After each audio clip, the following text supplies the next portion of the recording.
रविवार की अगर प्रदोष पड़ जाए, कौन से दिन? रविवार की प्रदोष के दिन ये प्रयोग अवश्य कर कर देखिएगा। ज्यादा बार नहीं करना है, केवल एक ही बार करना, बाबा स्वयं कृपा करेगा। एक बेलपत्र अशोक सुंदरी वाली जगह, अब उसको अशोक सुंदरी की जगह पर भी चढ़ाने का तरीका क्या है? ये शिवलिंग है, ये जलाधारी है, ये जल बहता है, बीच में जो मोटी सी लाइन है वो अशोक सुंदरी का स्थान, ये जो भाग है षडानंद कार्तिकेय गणेश जी और कार्तिकेय जी का।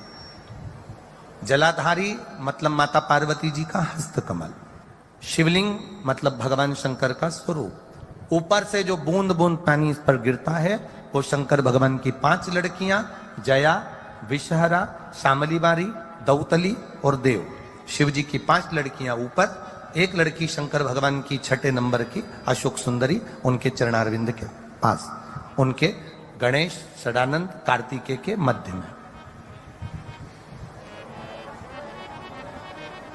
जब हम बेलपत्र चढ़ाएंगे तो उस बेलपत्र को चढ़ाते समय आपकी जो बेलपत्र की डंडी है वो बेलपत्र, रविवार प्रदोष के दिन का ये उपाय है महाराज, ये बेलपत्र की जो डंडी है इस डंडी का भाग शिवलिंग की ओर होना चाहिए। ये जो डंडी है इसका भाग अशोक सुंदरी पर जब चढ़ाएंगे तो शिवलिंग की ओर इसका भाग होगा महाराज। दूसरी, बेलपत्र को जब हम समर्पित करेंगे तो जलाधारी का जया, विषहरा, शामरीबारी, दौतली, देव, मान लो जलाधारी ऊपर नहीं है शंकर जी के तो उसका स्मरण कर कर 5 कन्याओं का नाम लेकर जया, विषहरा, शामलीबारी, दौतली, देव, इनका स्मरण कर कर शंकर भगवान के शिवलिंग पर बेलपत्र रखेंगे। बेलपत्र कहां रखना है? आप अगर यहां बैठे हो तो आपके विपरीत में डंडी का मुख होना चाहिए। ये बेलपत्र की जो डंडी है इसका मुख आपके विपरीत में हो। आप यहां बैठे हो तो डंडी उधर होगी, आप इधर बैठे हो तो डंडी का मुख इधर होगा, आप उधर बैठे हो तो डंडी का मुख इधर होगा, आपके ठीक विपरीत की ओर डंडी का मुख हो। ये 2 जगह बेलपत्र समर्पित करने के बाद तृतीय बेलपत्र शिवलिंग की जो जलाधारी है, जहां पर भगवान शंकर का शिवलिंग रखा है वहां स्पर्श कराकर, केवल छुआना है, स्पर्श कराकर बेलपत्री के पेड़ के नीचे ही कोई कंकर हो, कोई शंकर हो या कोई मिट्टी का ढेला हो, नी हो तो वहीं मिट्टी को थोड़ी सी ऊंची कर कर एक बेलपत्र बैठकर इस बेलपत्री की डंडी जड़ की ओर, मतलब जो वृक्ष होता है उस ओर इस डंडी का मुख होना चाहिए। ये 3 रविवार के प्रदोष के दिन शंकर भगवान पर चढ़ाई गई बेलपत्र से हमारा गया हुआ धन भी पुनः आने का रहता है और हमारा जो व्यापार बार बार बंद हो रहा है शिव की कृपा से एक बार चालू तो चालू हो ही जाता है। देवी कथा में 2 दीप का वर्णन किया, आज फिर कथा में 2 दीप का वर्णन कर। कितना भी दुख है, संपदा नहीं है, बहुत कष्ट का जीवन चल रहा है, बहुत तकलीफ का जीवन चल रहा है, 2 जगह पर दीप लगाना चालू कर दो। प्रदोष काल में मतलब शाम का समय, सूरज ढलने का जब समय हो उस समय एक दीप बेलपत्र के वृक्ष के नीचे, दूसरा दीप भगवान शंकर के मंदिर पर। प्रदोष काल में जब ये 2 दीप लगना प्रारंभ हो जाते हैं तो भगवान अपने चारों हाथों से आपको संपदा देना प्रारंभ कर देते हैं। वो कुबरेश्वर महादेव बनकर धन वैभव देना प्रारंभ। तो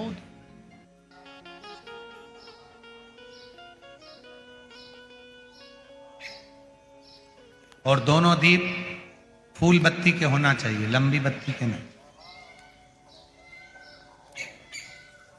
एक लंबी बत्ती होती है, एक गोल बत्ती होती है, फूल बत्ती, दोनों दीप फूल बत्ती।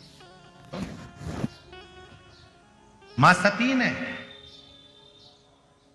जब भगवान शंकर के लिए आराधना साधना करी थी और भगवान भोलेनाथ जी से वर प्राप्त करा था तो माता सती ने भी ये साधना ऐसे ही करी और माता सती को शिव मिले थे। प्रदोष काल का दीप प्रदोष काल की आराधना, प्रदोष काल की साधना और प्रदोष काल में परमात्मा का लिया गया नाम हमारे करोड़ों करोड़ों करोड़ों करोड़ों पुण्य को प्रबल कर देता है और हमारे पाप को छिन्न कर देता है। हमारे पाप, परमात्मा पर भरोसा करने वाला और प्रदोष का व्रत करने वाला कभी खाली झोली लेकर नहीं जाता। याद रखना, जिसने परमात्मा पर भरोसा करा है और जिसने प्रदोष का व्रत करा है, उसको शिवजी ने आज नहीं तो कल, कल नहीं तो परसों दिया है। जिसने बाबा पर भरोसा करा, जिसने सोमवार, पशुपतिनाथ ऐसे व्रतों को जो धारण करता है, कोई 16 सोमवार करता है, कोई पशुपति व्रत धारण करता है, कोई प्रदोष व्रत करता है, कोई सोमवार की अष्टमी का व्रत करता है, जो मांगा देगा। थोड़ा देर कर सकता है पर देने में। प्रदोष के दिन अगर मालूम पड़े रविवार का जब प्रदोष पड़ता है ना, तो कहीं आपके घर में सूखा बेर भी रखा हो, बोर रखा हो, तो शिव जी को चढ़ा देने से रोग बीमारी समाप्त होती है। रवि प्रदोष है, कहते हैं रविवार का यदि प्रदोष पर्व पड़े ना, और शिव जी को 3 चीजें रवि प्रदोष के दिन दी जाती हैं। पहले नंबर पर 1 लोटा जल, दूसरे नंबर पर प्रदोष काल में दीपदान, और तीसरे नंबर पर भगवान शंकर के नाम का उच्चारण। पंचाक्षर मंत्र या षडाक्षर मंत्र या श्री शिवाय नमस्ते। किसी व्यक्ति ने अपनी जिंदगी में एक नियम बना लिया कि मुझे प्रदोष के दिन बाबा देवाधिदेव महादेव को एक कमल का पुष्प चढ़ाना। और कई मौसम ऐसा होता है कि उसमें कमल का पुष्प नहीं मिलता, तो कमल गट्टा बाजार में मिलता है, देखा है आप लोगों ने, काला कलर का होता है कमल गट्टा। एक कमल का गट्टा भी यदि देवाधिदेव महादेव को, यदि कोई कितना भी दरिद्र है, कितना भी गरीब है, उसका कोई व्यापार नहीं, कोई व्यवसाय नहीं, कोई नौकरी नहीं, कोई चाकरी नहीं, कितना भी परिस्थिति से मारा हुआ व्यक्ति है, अगर उसने प्रदोष की प्रदोष नियम बना लिया, प्रत्येक 12 महीने का मैं नियम लेता हूं और पूरे 24 प्रदोष मैं बाबा को कमल का, जिस समय पर कमल का पुष्प मिल जाए उस समय पर कमल का पुष्प चढ़ाओ, ना मिले तो कमल गट्टा चढ़ाओ। पर जिसने प्रदोष का नियम बना लिया, 1 साल पूरा नहीं होगा और मेरा बाबा उसका हाथ पकड़कर उसको मंजिल तक पहुंचाना पड़ा। कितना भी दरिद्र, कितना भी दरिद्र। ये लोमश ऋषि की कथा कहती है, ये लोमश बाबा का चरित्र कहता, कितनी भी गरीब परिस्थिति क्यों ना हो, कितना भी दरिद्रपन क्यों ना हो, कुछ नहीं घर में, पर बाबा पर आशा मिलाए। जिस दिन रविवार की प्रदोष पड़े, उस दिन एक लाल वस्त्र में पीली सरसों रखकर और उसके अंतर्गत कुछ भी एक, या तो बमूल का कांटा ना मिले तो गुलाब का कांटा ही उसके अंतर्गत रखें। और मान लो कोई काम ऐसा है कि उसमें पैसा तुम्हारा आ ही नहीं रहा, बहुत घाटे पर घाटा जा रहा है, नुकसान बहुत हो रहा है और कोई काम हो ही नहीं रहा, तो महाराज जिस दिन रविवार की प्रदोष पड़े, उस दिन एक लाल वस्त्र में पीली सरसों रखकर और उसके अंतर्गत कुछ भी एक, या तो बमूल का कांटा ना मिले तो गुलाब का कांटा ही उसके अंतर्गत रखें, और उसको शिव मंदिर का स्मरण कराकर शंकर भगवान का नाम लेकर रू भैरव, कौन सा भैरव है उसकी भी कथा भी आने वाली है। ये दारुक नाम के राक्षस का संहार करने के लिए जब माता अवतार लेगी, तब शंकर भगवान बच्चे का रूप रखकर रोएंगे, तो शिव जी का एक नाम होगा रू भैरव। ये भैरव कहां पर रहता है, तो कहा ये शमशान में रहता है। कहां रहता है ये भैरव? शंकर का जो एक अवतार है रू भैरव, ये भैरव अवतार शमशान में रहता है। तो इस भैरव का काम क्या है, तो कहा शमशान में, शमशान की जो अग्नि होती है, भले गीली लकड़ी रहे, भले उसमें कोई पदार्थ डाले ना डाले, थोड़ी देर में वो अग्नि रू आवाज, हल्की सी शमशान की जो अग्नि जलती है उसमें एक आवाज आती है। आप वैसे कोई अग्नि जलाएंगे ना उसमें आवाज नहीं आएगी, ध्यान देना। हमारे शमशान में अगर जो लोग गए होंगे मुर्दा जलाने के लिए, तो अगर वो एकांत में बैठेंगे तो उसमें से एक आवाज आती है रू रू। तो शिव पुराण कह रही है कि उस सरसों को, कांटे को, रू भैरव का नाम लेकर, जिस व्यापार जो नहीं चल रहा है, दुकान जो नहीं चल रही है, उस दुकान के सामने, उस व्यापार के सम्मुख में उसको जला दिया जाता है। ये करा जाता है रवि प्रदोष के दिन। महाराज कौन से प्रदोष? रवि प्रदोष के, जो सुख का भान कराती है, व्यापार की उन्नति के लिए, समृद्धि के लिए, लक्ष्मी के लिए इसका प्रयोग किया जाता है। सारे देवता रोज भ्रमण पर नहीं निकलते।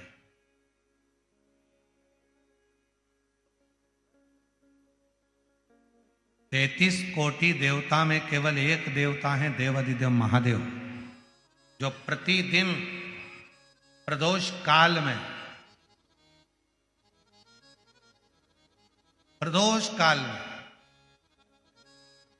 शाम के समय अपनी अर्धांगिनी मां पार्वती जी के साथ भ्रमण पर निकलते हैं अपने भक्तों का दुख मिटाने के लिए।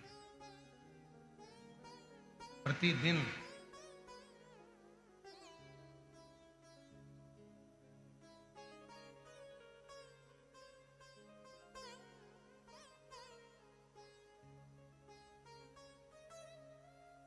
पहले दिन की कथा में श्री प्रकाश भाऊ जी की धर्मपत्नी श्रीमती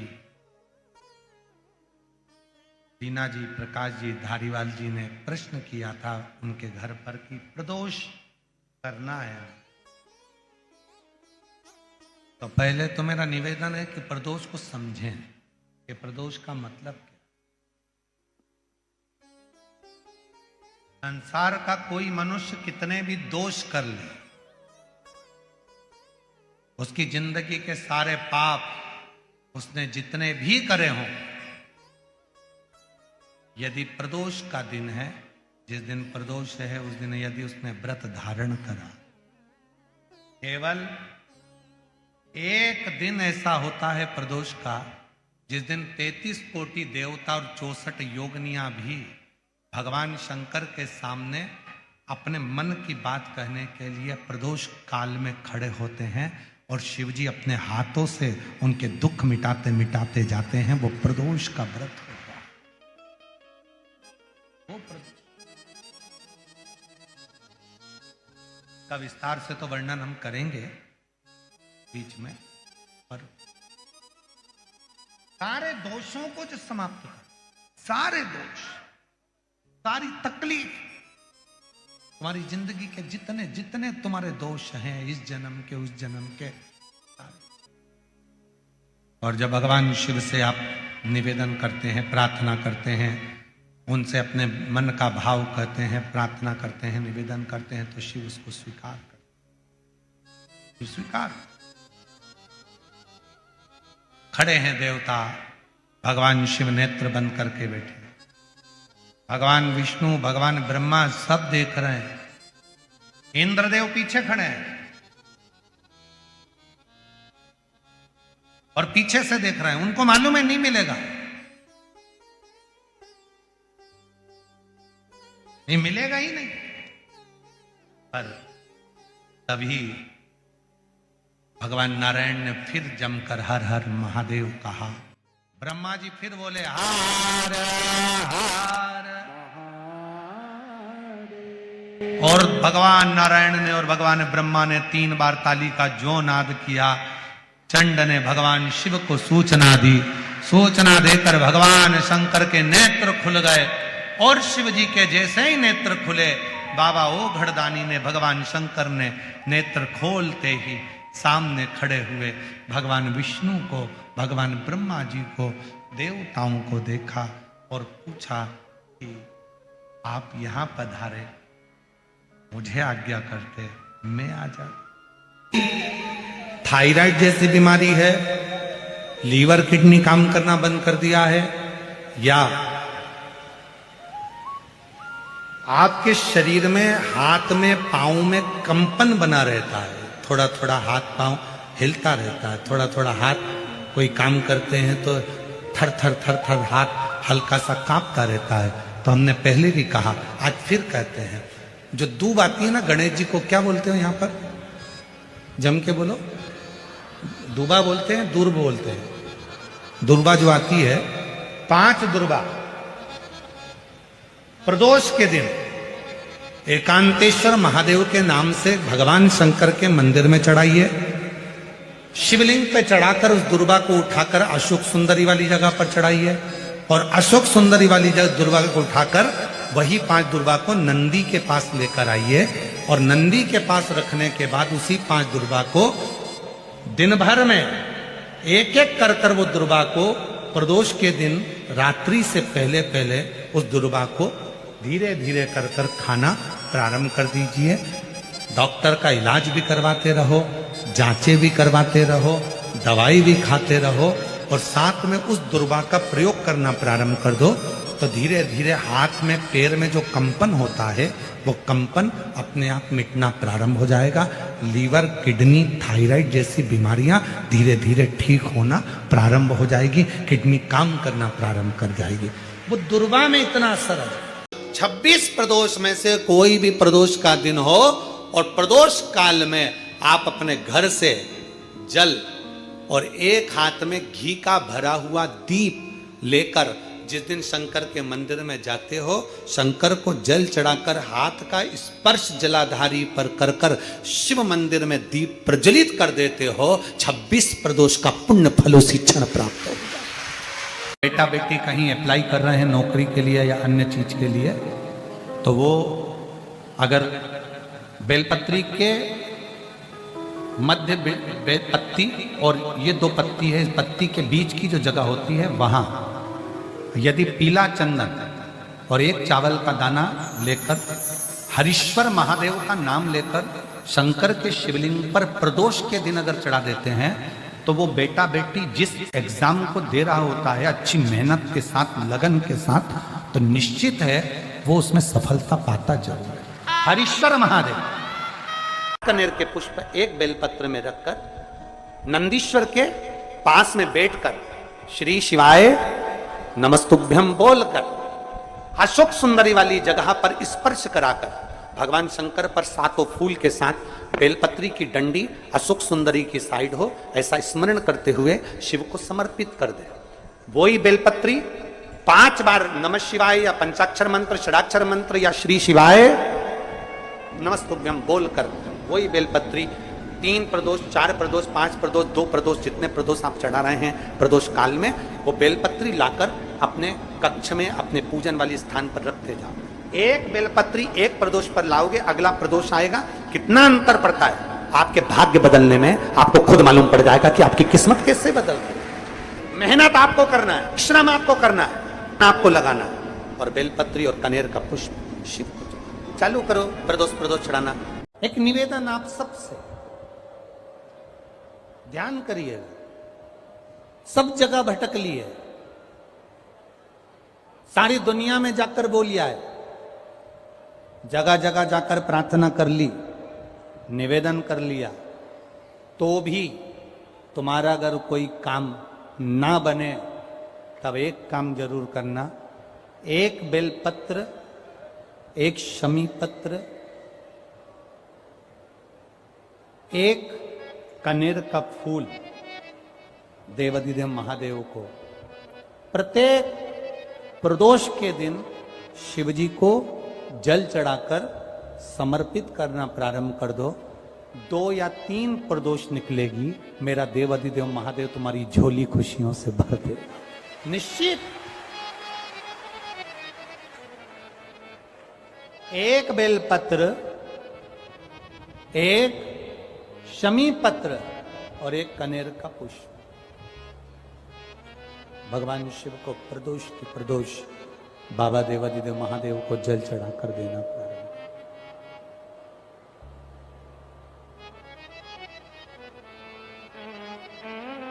आप दीजिए, वो स्वीकार करेगा। विषम स्थिति में, विषम परिस्थिति में आपने सब दूर भटक लिए, सारी ऐसी कोई जगह नहीं जहां तुम नहीं गए, पत्रिका भी दिखाई, वास्तु भी कराया, सारा दुनिया का काम कराया, उसके बाद भी सुख की अनुभूति नहीं, तब देवाधिदेव महादेव की शरणागति पकड़ी। अपने भजन के बल को बढ़ाओ, राम नाम, कृष्ण नाम, शिव नाम, जो नाम तुम जपते हो उसको बढ़ाने का प्रयास करिए।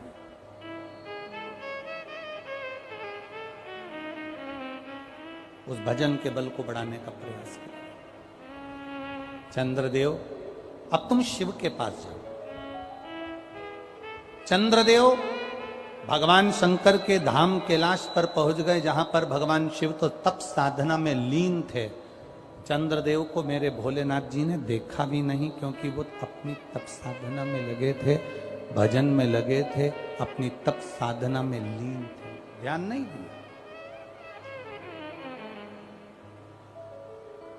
अब एक बात ध्यान रखेंगे, शिव जी का पशुपति व्रत करा, सोमवार का व्रत करा, प्रदोष का व्रत करा, सावन के सोमवार करे, उसके बाद भी भोलेनाथ जी नहीं सुने, तो ये मत सोचना कि मैं भोलेनाथ जी का पशुपति व्रत नहीं करूंगी, अब मैं सावन के व्रत नहीं करूंगी, अब मैं भगवान की पूजन नहीं करूंगी, अब मैं शंकर जी के मंदिर में जाकर एक लोटा जल नहीं चढ़ाऊंगी, ये कभी मत सोचना। बल्कि ये सोचना कि मैंने जो आराधना करी, मैंने जो पूजन करी, मैंने जो व्रत करा, मैंने जो तप साधना करी, हो सकता है उसमें कोई कमी रह गई हो, इसलिए दूसरी बार करूंगी, तब मेरा महादेव मेरी मनोरथ पूर्ण जरूर करेगा। ये निश्चितता के साथ, एक प्रबल विश्वास के साथ, एक प्रबल भरोसे के साथ, एक प्रबल दृढ़ता के साथ मेरे को करना।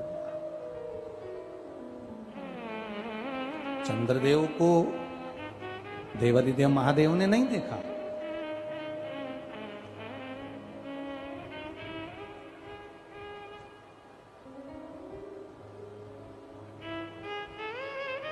शिवजी ने चंद्रदेव को नहीं देखा, क्योंकि वो तो तप साधना में लगे हुए हैं। कोई तुमसे आकर कह दे कि शंकर भगवान को 50 किलो दूध चढ़ाओगे तो शंकर भगवान प्रसन्न होंगे, तो समझ लेना कि पक्का झूठ बोल रहा है। क्योंकि शिव महापुराण की कथा कहती है, गौ माता का एक छोटी सी चम्मच से भी आधा चम्मच, आधी चम्मच का भी आधा चम्मच, एक बूंद दूध भी गौ माता का, देसी गाय का जल में मिलाकर अगर शिव जी को समर्पित कर दोगे तो मेरा महादेव प्रसन्न हो जाता है। यह जरूरी नहीं कि 50 लीटर चढ़ाओगे, 100 लीटर चढ़ाओगे, 51 लीटर चढ़ाओगे, 108 लीटर चढ़ाओगे तो महादेव प्रसन्न होगा, ना ना ना। शंकर भगवान को रिझाने के लिए तुमको बहुत कीमती शिला की जरूरत नहीं पड़ती, भगवान शंकर को रिझाने के लिए बहुत कीमती पत्थर पाषाण की जरूरत नहीं पड़ती, भगवान शंकर को रिझाने के लिए सोने के आभूषण की जरूरत नहीं पड़ती, भगवान शंकर को रिझाने के लिए तो तुम किसी भी बगीचे की एक मुट्ठी मिट्टी को उठा लो, उसको उसन लो और उसका शिवलिंग बनाकर पूजन कर लो, मेरा महादेव 12 ज्योतिर्लिंग के बराबर स्वीकार कर लेता है।